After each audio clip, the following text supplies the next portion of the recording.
नाजरीन, छोटे मोटे घरेलू मामलात पर बातचीत के लिए आज आपकी मुलाकात करवा रहे हैं कुद्दूस साहब और उनकी फैमिली से। अभी इस बार तो अजीब सर्दियां आई हैं, ना पिन्नियाँ खाने को मिली हैं ना पंजीरी। हौसला रखो, देसी घी आज आ जाएगा ना तो सब कुछ ही बन जाएगा। अच्छा, हाँ, शुक्र है कोई अच्छी खबर सुनने को मिली, वरना इस बार तो सर्दियों में ना कोई शादी का बुलावा आया, ना खुल के गजरेला खाया है, ना पंजीरी। बहन सदके जाए, आपके भाईजान को कह कह के थक गई हूँ, अब जाके माने। आपने कहना था कि आपकी सेहत के लिए बहुत अच्छी है। नहीं, ये कहने की क्या जरूरत है, ये मुझे मालूम है। यहाँ घर में जो भी चीज आती है वो मेरी सेहत के लिए ही आती है, मगर मैं परेशान इस बात पे हूँ कि आती वो मेरी सेहत के लिए है, बनती आपकी सेहत जा रही है। माशाल्लाह दोनों बहन भाई लगता है मुकाबले में सेहतमंद हो रहे हैं। चले हटे भी, अब नजर ना लगा दीजिएगा। नहीं नहीं नहीं, नजर कहाँ पे लगनी है, जितने आप गोल हो गए हुए हैं आपको तो अब ठोकर नहीं लगती।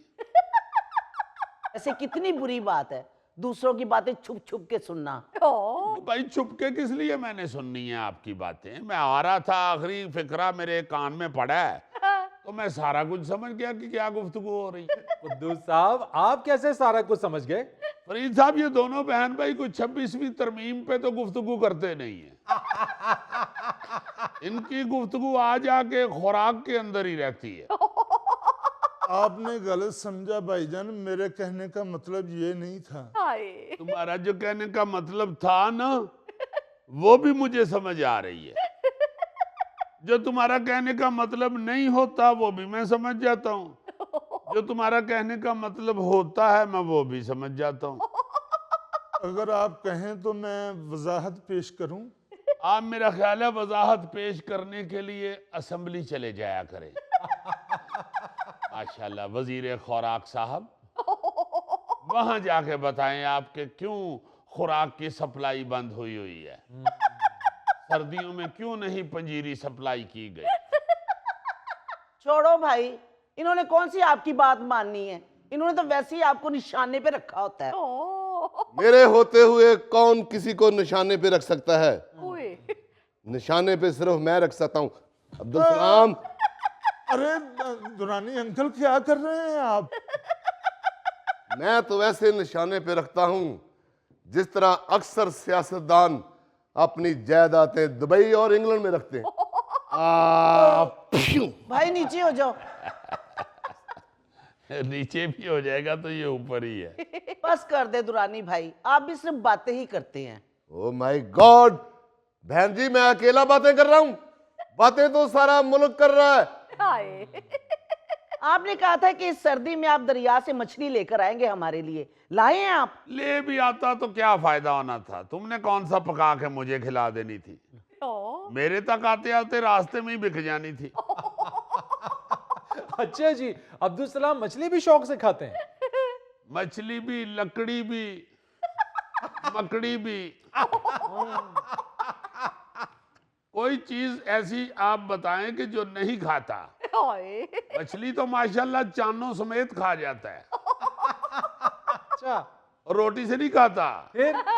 पूरी मछली पूंछ से पकड़ता है और मुंह के ऊपर करके सिर्फ सांस अंदर खींचता है, हाथ में सिर्फ कांटा रह जाता है। हाय हाय हाय। आप यकीन करें फरीद साहब, मैंने मछली का पूरा कांटा या अब्दुल सलाम के हाथ में देखा है या कार्टून फिल्मों में देखा है। चले फिर यही शुक्र करें कि अब्दुल सलाम कांटा नहीं खाता। नहीं जी, कांटा तो पूरे का पूरा दे देता है वापस दुरानी अंकल को, और कह देता है कि इन कांटों में और मछली लगवा लाइए। अब तो दुरानी बेचारा इसी से परेशान दरिया की तरफ जाता ही नहीं है मछली पकड़ने। दरियाओं से नहीं डरता दुरानी, मैं तो खाला हूँ, दरिया में उतर जाऊंगा। वाह वाह वाह। क्या था, मैं दरिया पे गया था, इतनी सर्दी, फरीद साहब इतनी सर्दी वहां। पहले मैंने सोचा कि कंबल ओढ़कर दरिया में छलांग लगा दूं, फिर मैंने आवाज दी, ए दरिया की मछलियों बाहर निकलो, दुरानी आ गया है। कोई आवाज नहीं आई, कोई आहट नहीं हुई फरीद साहब। जब मैंने दरिया में गौर से देखा तो वो दरिया की तह में आग जलाकर सारी मछलियां हाथ सेक रही थी। जब बाहर कोई नहीं आई तो मेरे जहन ने काम किया, मेरे जहन ने। वाह। मैंने कहा मछलियों बाहर आ जाओ, आपका पार्सल आया है। फिर भी नहीं आई कोई, फिर भी नहीं आई कोई।